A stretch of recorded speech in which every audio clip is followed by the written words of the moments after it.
वहीं झारखंड में ईडी की दबिश लगातार बढ़ती जा रही है। ताजा मामला जेएसएससी सीजीएल परीक्षा से जुड़ा हुआ है। इस परीक्षा के पेपर लीक की जांच अब ईडी की टीम कर सकती है।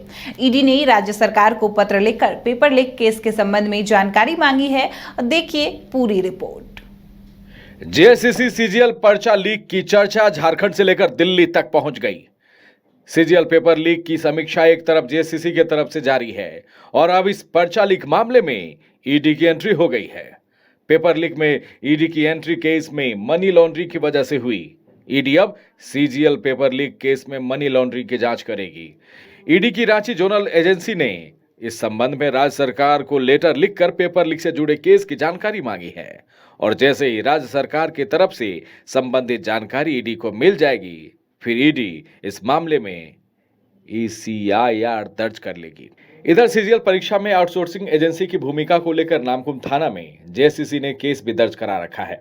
साथ ही पेपर लीक के बाद छात्रों के हंगामे के मामले में भी केस दर्ज है। अब इस मामले में ईडी की ओर से भी ECIR दर्ज की जाएगी। साथ ही संसद में बीजेपी सांसद ने जेएसएससी सीजीएल पेपर लीक मामले की जांच सीबीआई से कराने की मांग की है। कुल मिलाकर पेपर लीक का यह मामला तूल पकड़ता जा रहा है। आयोग से लेकर जांच एजेंसी अब इस पर्चा लीक में कूद चुके हैं और जिस तरह से जांच का दायरा बढ़ता जा रहा है, उस हिसाब से उम्मीद यही है कि जेएसएससी पेपर लीक का मास्टरमाइंड अब सलाखों में होगा। जेएसएससी सीजीएल परीक्षा में शामिल होने के लिए राज्य के 6.5 लाख छात्रों ने आवेदन दिया था। 28 जनवरी को परीक्षा हुई भी, लेकिन परीक्षा समाप्त होते होते पेपर 3 का पर्चा वायरल हो गया। सवाल उठने लगे, विरोध बढ़ता गया और देखते ही देखते आयोग ने 4 फरवरी को आयोजित की जाने वाली परीक्षा को स्थगित कर दिया। सवालों में आयोग है, लेकिन ईडी की एंट्री से उम्मीद यही है कि पर्चा लीक करने वाला मास्टरमाइंड अब सलाखों में होगा। Bureau report, news bioscope. सदन में एक तरफ पूर्व सीएम हेमंत सोरेन ने जमीन के मुद्दे पर चैलेंज करते हुए कहा था कि जिस जमीन मामले में उनकी गिरफ्तारी हुई है, वो जमीन अगर उनकी निकली तो राजनीति छोड़ देंगे। अब झारखंड बीजेपी के अध्यक्ष बाबूलाल मरांडी ने वीडियो जारी कर हेमंत सोरेन को ये जवाब दिया है। ये जमीन किनका है? हेमंत सोरेन का। अच्छा, और कितना दिन से रह रहे हैं? 17 साल। 17 साल से। आपका वेतन उतन मिला है कि नहीं मिला है?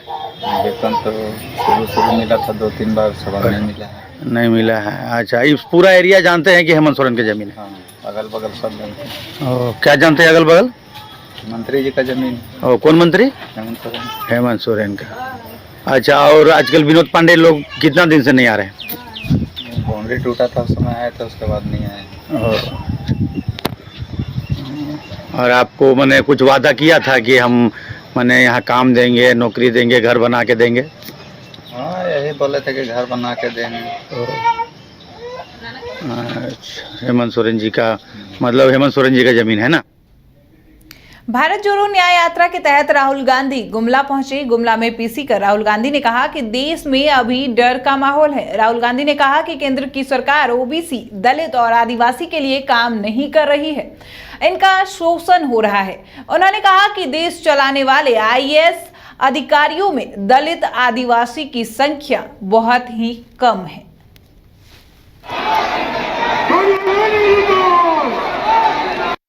1 साल हुए हमने कन्याकुमारी से कश्मीर तक भारत जोड़ो यात्रा शुरू की थी। आप जानते हो कि बीजेपी और आरएसएस के लोग पूरे देश में नफरत फैला रहे हैं, हिंसा फैला रहे हैं। इस नफरत और हिंसा के खिलाफ हमने कन्याकुमारी से कश्मीर 4000 पैदल चल के भारत जोड़ो यात्रा पूरी की और उस यात्रा में हमने एक नारा दिया था जो पूरी की पूरी यात्रा को, हमारी विचारधारा को एक लाइन में समझा देता है। नारा था, नफरत के बाजार में मोहब्बत की दुकान खोलनी है। और जितना भी ये नफरत फैलाएंगे, जितनी भी हिंसा करेंगे, उतनी जोरों से हम सब मिलकर, कांग्रेस पार्टी के लोग, हमारे गठबंधन के लोग, मोहब्बत की दुकानें पूरे हिंदुस्तान में खोलेंगे।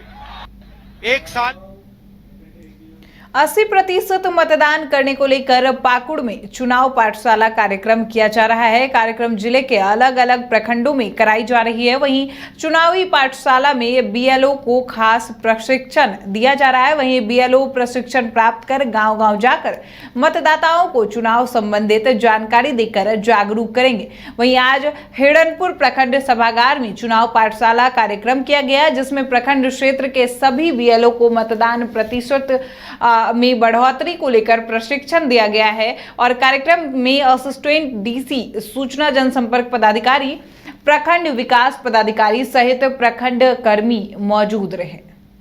तो अभी हम स्वीप कार्यक्रम के अंतर्गत प्रखंड स्तर पे बीएलओज को ट्रेनिंग दे रहे हैं, ताकि वो अपने बूथ लेवल पे जाके बैग बूथ अवेयरनेस ग्रुप है वो बनाए, चुनावी पाठशाला आयोजित करवाए।